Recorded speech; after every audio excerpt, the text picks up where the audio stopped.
Hello दोस्तों, नमस्कार। Revision classes में आपका स्वागत है।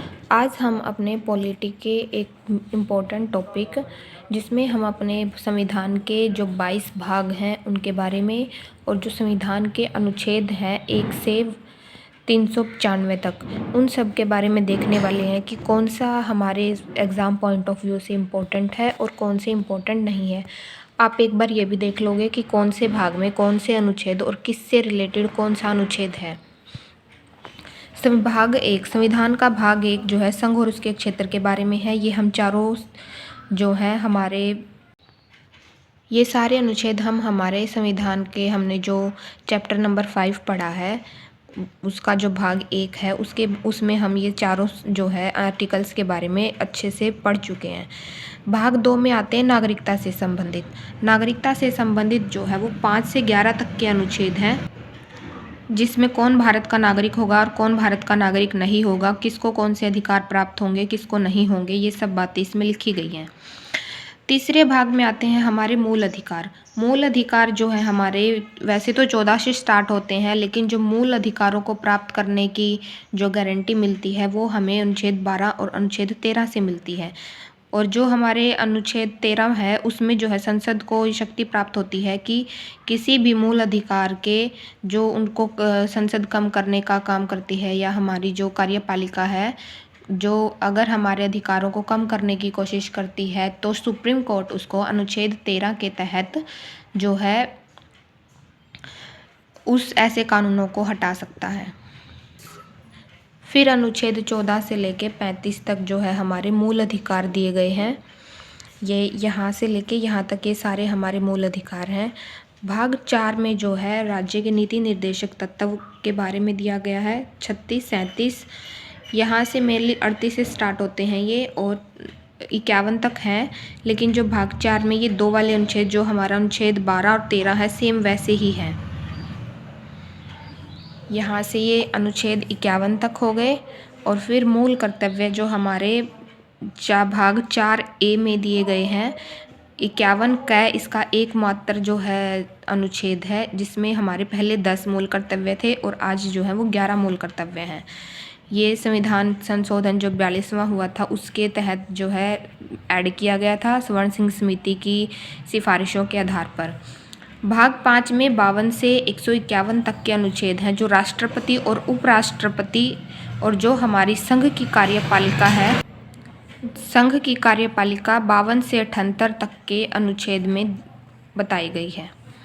ये यहाँ से 52 से 66 और 67 से 78 तक के अनुच्छेद दिए गए हैं। जो ये हमारे केंद्रीय मंत्री परिषद और महान्यायवादी हैं ये 74 से 78 तक है। और संसद जो है वो 79 से स्टार्ट होती है। 79 से जैसे राज्यसभा की संरचना, संसद का गठन, लोकसभा की संरचना हो गई, लोकसभा के सदस्य और उसका जो अध्यक्ष है उसके उपाध्यक्ष हैं वो, राज्यसभा का सभापति और उसका उपसभापति 89, और जो हमारा बजट के बारे में है वो 112 में है। फिर यहाँ तक 124, 23 तक ख़त्म। 24 में फिर हमारे उच्चतम न्यायालय के बारे में बताया गया है। यहाँ से हमारे संघ की न्यायपालिका आती है। ये संघ की पूरी न्यायपालिका है। इसमें इसके संसद के उच्चतम न्यायालय के हमारे कार्य दिए गए हैं, संसद की कानून बनाने की शक्ति दी गई है। ये सारी बातें इसमें लिखी गई हैं। ये हमारी अवमानना का है। उच्चतम न्यायालय की जो हमारी अवमानना होती है उससे रिलेटेड है। तदर्थ न्यायाधीशों की नियुक्ति 127 में है। न्यायाधीशों का वेतन 125 में है। ये हम डिटेल से पढ़ेंगे बाद में जब हम हमारे सुप्रीम कोर्ट के बारे में चैप्टर पढ़ेंगे। भारत का नियंत्रक और महालेखा परीक्षक ये हमारा अनुच्छेद 148 में दिया गया है। यहाँ पर हमारा भाग 5 ख़त्म होता है। भाग 6 यहाँ से स्टार्ट होता है और इसमें राज्यों के बारे में बताया गया है। राज्यों के बारे में 152 से 237 तक है, जिसमें राज्यपाल के बारे में 152 से 162 तक, जिसमें राज्य की ये हमारी राज्य की कार्यपालिका दी गई है 152 से 167 तक। ये वाली ये हमारी राज्य की कार्यपालिका होती है, राज्य मंत्रिपरिषद और महाधिवक्ता। महाधिवक्ता ये रहा 165 जो होता है ये हमारा राज्य का महाधिवक्ता होता है। राज्य का विधानमंडल जो ये है राज्य की विधायिका ये हमारे राज्य की विधायिका दी हुई है 168 से लेके और 213 तक। फिर हमारी राज्य की कार्यपालिका आती है जो है 214 से लेके और यहाँ तक 237 तक। ये हमारी राज्य की न्यायपालिका हो गई। फिर ये एक भाग था भाग 7, जो हमारा भाग 7 था इसको जो है निरस्त कर दिया गया था, ख़त्म कर दिया गया था। ये भाग 8 है हमारा। भाग 8 में जो है संघ राज्य क्षेत्र यानी कि यूनियन टेरिटरीज़ के बारे में, यूटी के बारे में बताया गया है। यूटीज़ जो है हमारी संघ का प्रशासन कैसा होगा, दिल्ली के लिए अलग उपबंध है। जो हमारे 69वां संविधान संशोधन हुआ था वो भी हम इसी में पढ़ते हैं। फिर भाग 9 है हमारा पंचायतें, जो 73rd कॉन्स्टिट्यूशनल अमेंडमेंट एक्ट 1992 के तहत जो है जोड़ा गया था। पंचायतें भाग 9 में दिया गया है।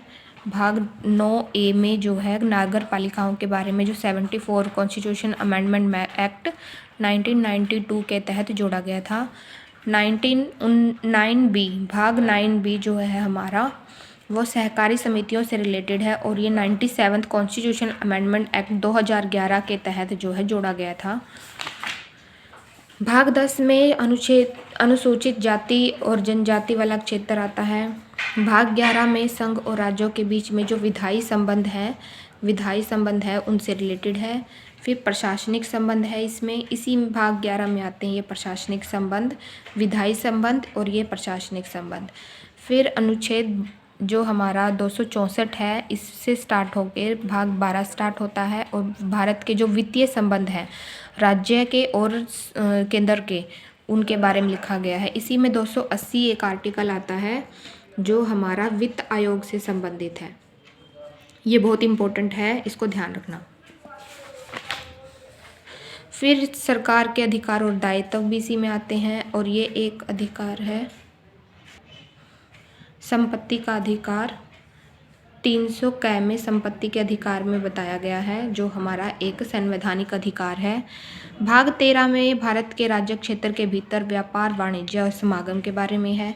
भाग 14 में लोक सेवाएं आ गई, जो यूपीएससी से रिलेटेड या जो राज्य लोक सेवाएं आयोग होती हैं, केंद्रीय सेवाएं हैं, अखिल भारतीय सेवाएं हैं, वो सारी इसी में आती हैं। और ये यूपीएससी वाले जितने भी स्टूडेंट होते हैं उनके लिए बहुत इंपॉर्टेंट होता है ये वाला चैप्टर, क्योंकि इसी के तहत उनको पोस्टिंग मिलती है। लोक सेवा आयोग जो है इसके बारे में 315 से 323 के बीच में दिया गया है।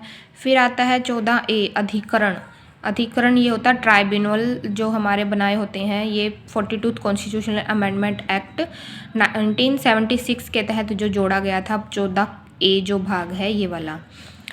15वें भाग में निर्वाचन से रिलेटेड है, जो हमारा इलेक्शन कमीशन है उससे रिलेटेड है ये पूरा का पूरा। उसके अधिकार और उसके जितने भी हमारे सदस्य होते हैं उनके, जो चीफ निर्वाचन आयोग है, जो हमारा चीफ होता है निर्वाचन आयोग का, या उसके जो सदस्य हैं उनकी नियुक्ति, उनका कार्यकाल सब इसी में दिया गया है भाग 15 में। भाग 16 में कुछ जो राज्य हैं हमारे देश के, उनको कुछ विशेष जो हैं अधिकार दिए गए हैं, वो इसमें लिखे गए हैं। जैसे हमारे राज्यों में कुछ अनुसूचित जाति जनजातियों के लिए सीटों का आरक्षण है, और जो जितने भी और होते हैं ये सारे इसी में दिए गए हैं भाग 16 में। भाग 17 में राज्य भाषा से रिलेटेड है, जो 343 से लेके 351 तक हैं। फिर आपातकालीन प्रावधान आते हैं, जो हमारे भाग 18 में 352 से लेके 360 तक हैं। ये वाला जो है बहुत इम्पोर्टेंट है। इसमें 3 अनुच्छेद आते हैं, 352, 356 और 360। ये तीनों के तीनों बहुत ही ज़्यादा इम्पोर्टेंट हैं।